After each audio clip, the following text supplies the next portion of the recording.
The film's about Baba coming back, right? And it's more about praying for Baba to come back. In Putpati, the mountains, the same sort of thing happened, but Baba came from out of a cave and slowly walked on top of the mountains, but it was very fast, because obviously he's God, and then he put both of his hands up and gave blessings to everybody in Putpati and around the world. There's like a book written of this other uncle, and he had similar dreams like you, but in his dreams, Putpati had turned massive. He goes, it turned more into like New York City. And there's like colonies, which is, in other words, different areas for people or visitors from different countries to come and stay. Another thing that was interesting about that uncle's dream was Swami was living in the mountains, right? Now, interestingly, when that uncle then went to Darshan, he asked Swami about it, and he wrote it all in his book. And Swami told this uncle, yes, what I showed you in the dream, that's going to happen. And you've also got the same message, that Swami was in the mountain. So a lot of people are having similar dreams. I myself have had similar dreams. My dream was, I was with a close friend of mine, and we were looking out the window of a building in Putpati, and on the mountain, we were like looking for that. Lots of people were trying to crowd up and get the same view, right? And what was happening is Baba had come back, but Baba wasn't staying on Prashanti like other people's dreams. He was living on the mountains, right? And everybody was trying to get a glimpse of him. So again, Astra had a dream about staying in the mountain, and other people have as well. And this Ma that's going to call him back for Sathya Sai, what she said is when Baba was here, so many people could go close to him. Because Baba wasn't, he was, but he pretended he wasn't in his full power. When he comes this time, he'll be like full glory Baba in Bhagavan's power, and most people will see him from far, but some people will get a chance to be close to him, like big yogis and important leaders of the world and real genuine devotees, but most people will get lucky, they'll be happy that they even got to see him like a little dot far away. Wow. Yeah, so all of it's similar. And that Ma who you're talking about, was in the last film, and you know how the last film ended? The whole film went, then Vasanta Sai Amma, Ma's at the end, and she said, we have to all pray, then he'll come. And why I know that is because the second film had other messages recently that it has to be focused on. Everyone has to pray for him to come, right? So basically it was interesting that Ma, the last thing she said in the last film at the end of her interview was, we have to pray for him to come.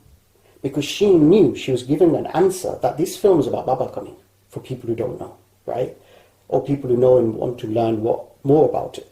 As Swami's coming, we all have to pray. Everybody get together, unite and pray. And Ma's been telling them, the real reason I've come is to call Swami back. So, the dream when Baba's coming from the sky, Baba comes back from the sky as a ball of light, and Ma puts her hand up as if to say, Swami, please come back now, the people have learnt their lesson. And then Swami comes back, and as Baba comes back, all of the other Bhagwans come back with him as well. Like I had a dream that one of them was like yours from the sky. But if I tell you my dream, what's interesting is other devotees around the world have had dreams the same of the light and everything what you said. Like a ball of lights in the sky and Baba comes out of it. Actually, we just read one of another lady that had that dream similar to yours. And Ma and Baba was in it. And there was light in it. And he came out the light. And Ma and Baba gave darshan at the same time. But it wasn't like he comes out of the light. The ball of light comes down to earth. And then slowly the light fades away, becoming Baba. Wow, amazing. So, my dream was, I was in Prashanti Nilayam Ashram, and you know when you're going from the front gate and there's Ganesh Bhagwan? So around there, sometimes people have places to sit, and I was there, and on my right-hand side was Sai Kulun Hall, the hall we go to, right?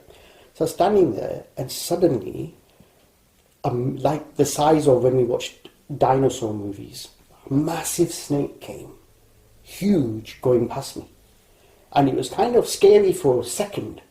And then it was just fascinating. We knew there was something to do with God, divinity about it. It was like Bhagavan's.